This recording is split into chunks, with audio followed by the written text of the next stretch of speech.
დედაქალაქის პარალელურად ზუგდიდში უწყვეტი საპროტესტო აქციები მიმდინარეობს. დღესასწაულების მიუხედავად ზუგდიდში მოქალაქეები, სხვადასხვა პროფესიის ადამიანები იკრიბებიან ისევ სამხარეო ადმინისტრაციის შენობის წინ და ისევ იგივე მოთხოვნებით. მოთხოვნები არის, რომ უნდა გადადგეს არალეგიტიმური ხელისუფლება, ქვეყანაში ხელახალი არჩევნები უნდა დაინიშნოს და უნდა გათავისუფლდეს ყველა პოლიტპატიმარი. აქციის მონაწილეები აცხადებენ, რომ უკვე მიმართეს პრეზიდენტს და პრეზიდენტის მოლოდინში არიან. კონკრეტულად რომელ დღეს ჩამოვა პრეზიდენტი, ეს უკვე ორშაბათს იქნება ცნობილი. მანამდე მათ უკვე ჰქონდათ კომუნიკაცია პრეზიდენტის ლეგიტიმური პრეზიდენტის ადმინისტრაციასთან და მიიღეს თანხმობა, რომ ლეგიტიმურ პრეზიდენტ სალომე ზურაბიშვილს ისინი ორშაბათიდან ელოდებიან ზუგდიდში. აქციის მონაწილეობის განწყობა არის ძალიან ემოციური და ასევე პრინციპულად ითხოვენ ისინი, რომ არალეგიტიმური პრეზიდენტი და არალეგიტიმური ხელისუფლება უნდა შეეგუონ იმას, რომ ხალხი არ მისცემს საშუალებას მათ ეს ამ ფორმით მართონ ქვეყანა და რუსეთის ორბიტაზე დააბრუნონ.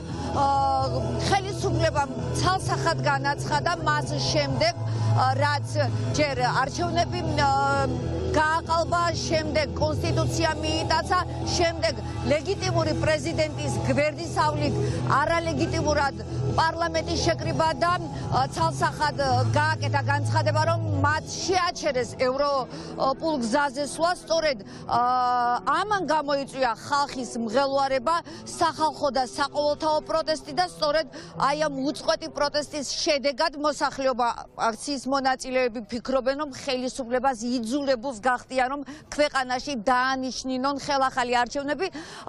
თქვენ ხედავთ, ეხლა აქ არის ბანერი, ვითხოვთ ხელახალ არჩევნებს. თავარი მოწოდება, თავარი მოთხოვნა ეს არის დღევანდელი აქციის მონაწილეების. მე ხა საშუალება მაქვს აქციის ერთ-ერთ მონაწილესთან გადავიდე შეკითხვით. სოფო, ყოველ ღამე თქვენ აი ამ აქციაზე იმყოფებით, ვიცი თავარი მოთხოვნა რაც არის მთელმა საქართველოს მიცის, როგორ ფიქრობთ, ხედავთ საფრთხეს ამ ხელისუფლების მხრიდან, რომ ქვეყანას ეს ხელისუფლება ისევ ოკუპანტ რუსეთში აბრუნებს? რა თქმა უნდა, ჩვენ ხედავთ პოლიტიკური ძალები და ხალხი ყველაზე მძაფრად გრძნობს იმას, რაც ხდება ჩვენ ქვეყანაში. ეს ხელისუფლება ერთპიროვნულად ცალსახად ამ ქვეყანას მიაქანებს რუსეთისკენ, პირდაპირ კრემლის დირექტივებს ასრულებს. მზად არის, რომ ქვეყანა გადასცეს, ჩააბაროს რუსეთს. ჩვენ ძალიან გაჭირვებული ფონი გვაქვს ისედაც და როცა გვიკეტავენ ყველა გზას ცივილურ სამყაროსთან საურთიერთობო და მხოლოდ რუსეთი რჩება ერთადერთი გზა, რომელთანაც შეიძლება რომ ესე ვთქვათ შემოვიდეს და შემოიყვანონ მეტი ძალი, ამით საქართველო ვერ გადარჩება. ამიტომ ხალხი ძალიან კარგად ხედავს და არჩევს რომელია შავი, რომელია თეთრი. ჩვენ გვჭირდება მეტი დასავლეთი, მეტი ევროპა, მეტი ევროპული ინვესტიციები, რომ ხალხმა ბოლოს მოითქვას სული. ყველა კარგად ხედავს, რომ პარლამენტარებმა გაიზარდეს ხელფასები 10,000-ობით ლარამდე ავიდა მათი ხელფასი, პენსიონერებს კიდევ მხოლოდ 35 ლარით მოუმატეს ხელფასი, რაც არის ძალიან დიდი სირცხული და აქვე მინდა დავამატო ის, რომ სულ ცოტა ხნის წინ ჩვენ საარჩევნო დაპირებაში ვიძახით, რომ თურმე შესაძლებელი ყოფილა პენსიონერებისთვის პენსიების მატება იმ ფონზე, როცა ჩვენმა უსაქმურმა პარლამენტარებმა აი ესე გაიზარდეს ხელფასები. ამიტომ უნდა დასრულდეს ეს ხელისუფლება და ხალხის და სოციალური ფონი გაუმჯობესდეს ახალ კოალიციურ ძალასთან ერთად. მადლობა.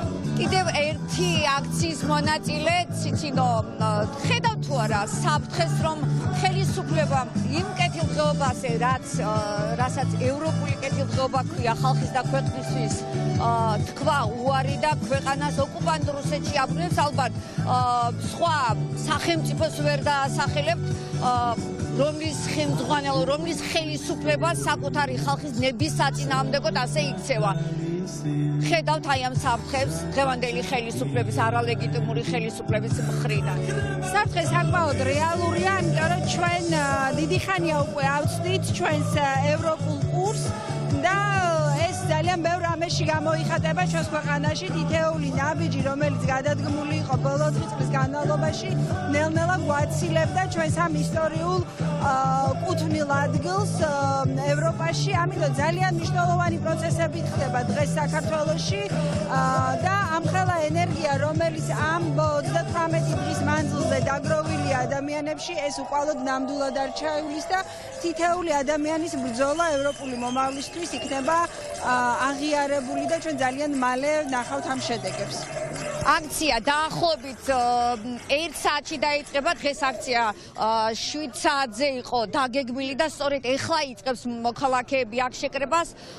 მე ასევე აქციის კიდევ ერთ მონაწილესთან გადავალ შეკითხვით. თენგო, როგორ ფიქრობთ, ხედავთ საფრთხეს, რომ დღევანდელი ხელისუფლება კრემლის დაკვეთით ისევ ქვეყანას რუსულ ორბიტაზე აბრუნებს ყველა იმ კეთილდღეობაზე, რასაც ევროპული კეთილდღეობა ქვია ხალხის და ქვეყნისთვის უარს ამბობს ეს ხელისუფლება. ეს უკვე ფაქტია, ყველამ თვალნაკრივ ნახა, რომ ჩვენ მივექანებით რუსეთისკენ. ზოგჯერ ადრე ვიღაცებს ეჭვებოდათ, იქნებ თლად ასე არ არის საქმე, მაგრამ ბოლო დროინდელი ნაბიჯებით ყველამ ნათლად ნახა, რომ ბიძინა ივანიშვილი და თავისი ხროვა ასრულებს პირდაპირ პუტინის და რუსეთის დირექტივებს და რაც შეიძლება მალე პოლიტიკურ მოუსწავლეებში უნდა გაუშვათ ეს დღევანდელი ხელისუფლება ევროპის და დასავლეთის ამერიკის დახმარებით უნდა შეეძლოთ ამ ხელისუფლების გასამართლება და საქართველოს ევროპულ ვექტორზე ისევ დაბრუნება. სხვა გზა არ აგვაქვს. ხელახალი ახალი დემოკრატიული და თავისუფალი არჩევნებით უნდა გავისტუმროთ ეს ხელისუფლება.